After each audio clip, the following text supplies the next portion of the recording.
Two bites of the cherry. I disengaged with you. You failed me and you had to go. You had no idea, of course, that this was the case. You tried to see me, speak to me, plead with me, and you were rebuffed and told to stay away. The teeth were bared at you, and you saw that look in the eye, the one that still unnerves you, and you backed away. You slid into misery and confusion, unable to comprehend why I flung you to one side, why I wouldn't at least do you the decency of explaining. You do not realize that our kind are never beholden to the obligation to explain. We are above that.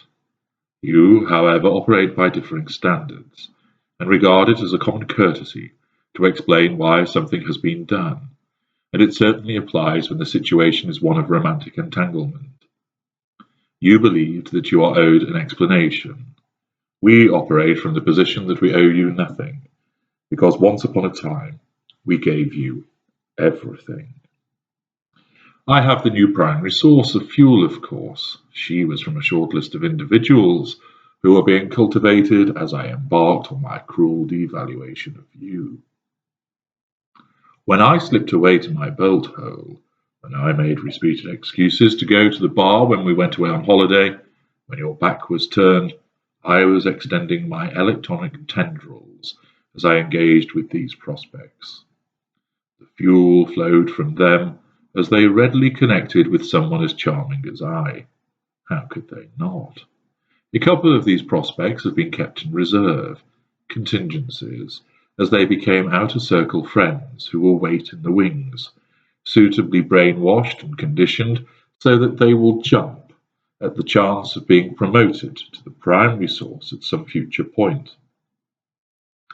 I know as well that they will not hesitate to hand me the dagger which I will plunge in the new primary source's back at some future point.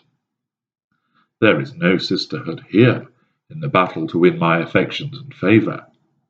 Thus, two find themselves admitted to the chain of fuel-providing appliances, and, like two growing plants, I occasionally tend to them, cultivating and maintaining their interest, keeping alive the hope of promotion to intimate partner primary source. It is reassuring to know that if the one who eventually saw off the others on the shortlist has to be disengaged with, then there are ready and waiting appliances who can be plugged in without much more effort.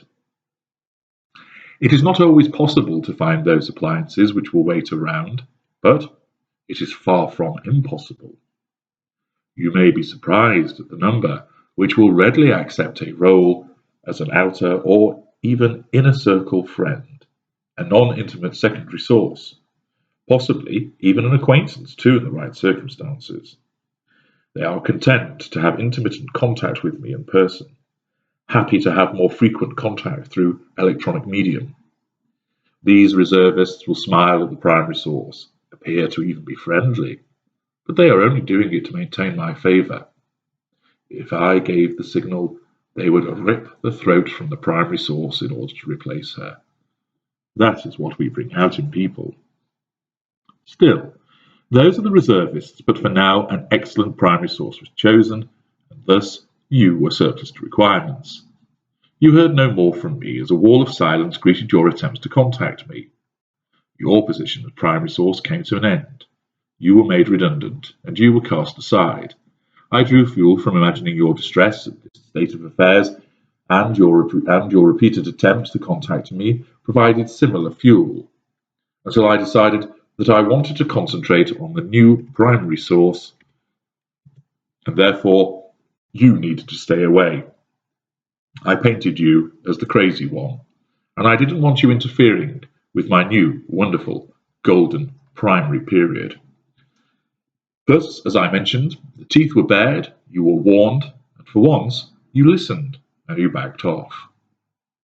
Life has been sweet with the wonderful new and shiny primary source, who has lived up to expectations in her admiration, adoration, and love.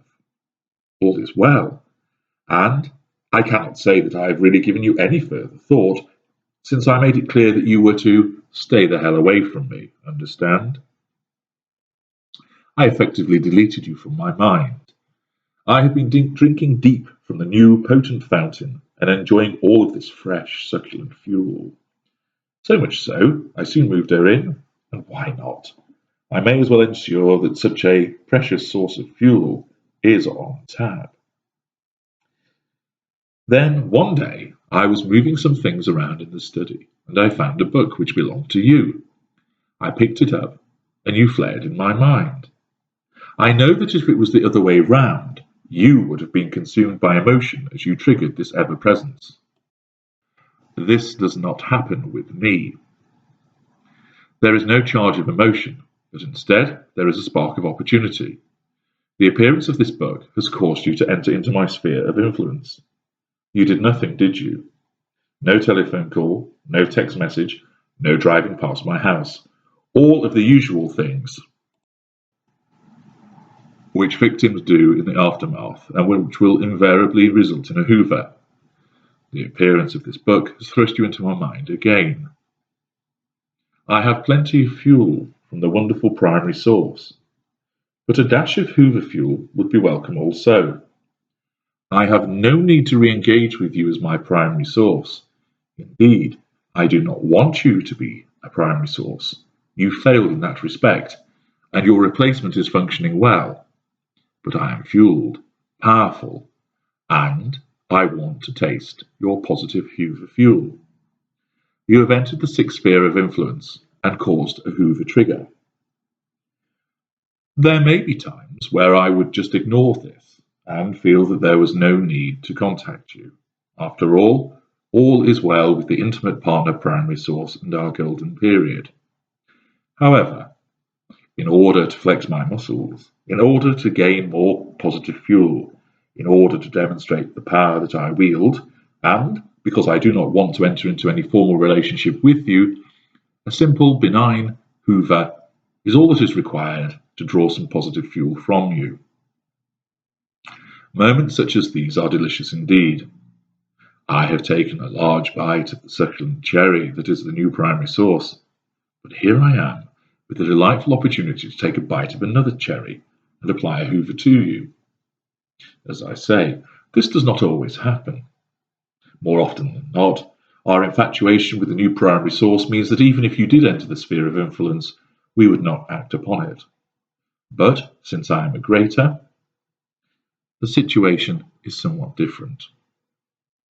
What I especially like about it is the fact that because I do not want to or need to rekindle our intimate relationship again, the effort required will be minimal in order to get a taste of your positive hoover fuel.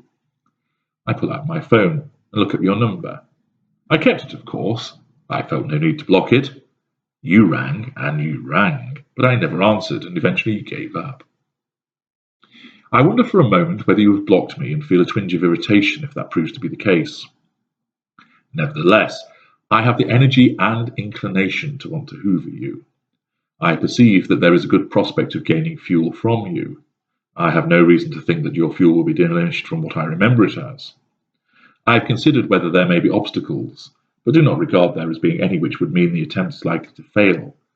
And I have not got any perception that you will reject me, and therefore cause wounding. The Hoover execution criteria have been met, and I have surpassed the Hoover bar. It is thus time to hoover you in a benign fashion.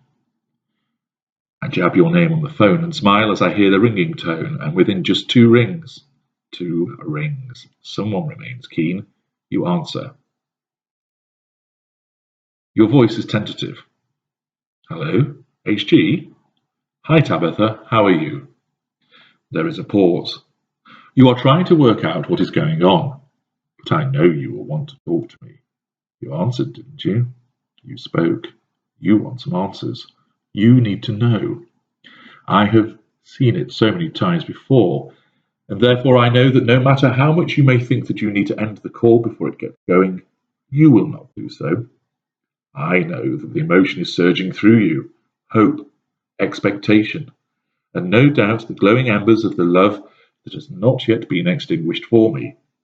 Your emotional thinking is now overtaking your logical thinking. You are entering dangerous territory. What do you want? You ask, but it is not said in a hostile tone. I was just thinking about you, and I thought I would give you a call and see how you were doing. I don't understand. Why call me now when you made it clear you didn't want anything to do with me? Aha, a bit of a fight back from the logic here. Fair enough. I know, that was some time ago. I was in a bad place, a lot going on, and something had to give. I know I didn't handle it well. I am sorry. Like hell I am. But I know those 3 words will have a magical effect. I stop speaking. I can picture you trying to hold back the tears, fighting with the competing emotions that are washing over you. I can feel the power rising inside of me at this image as I gather the fuel. You hurt me. You really hurt me, you say, voice cracking slightly. I know, and I am truly sorry. I know you must hate me. Listen, if it is any consolation to you, I hate myself for what I did to you. You didn't deserve to be treated like that. That should hit the spot. A bit of self-flagellation always goes down well. Well, you won't hate yourself as much as I hate you, you answer, with a little steel in your voice. It's good. It's all fuel. Trust me, Tabs.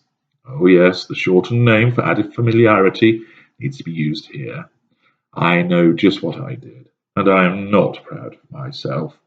I just felt it was only right that I call you in order to explain. I hit the end call button after saying this.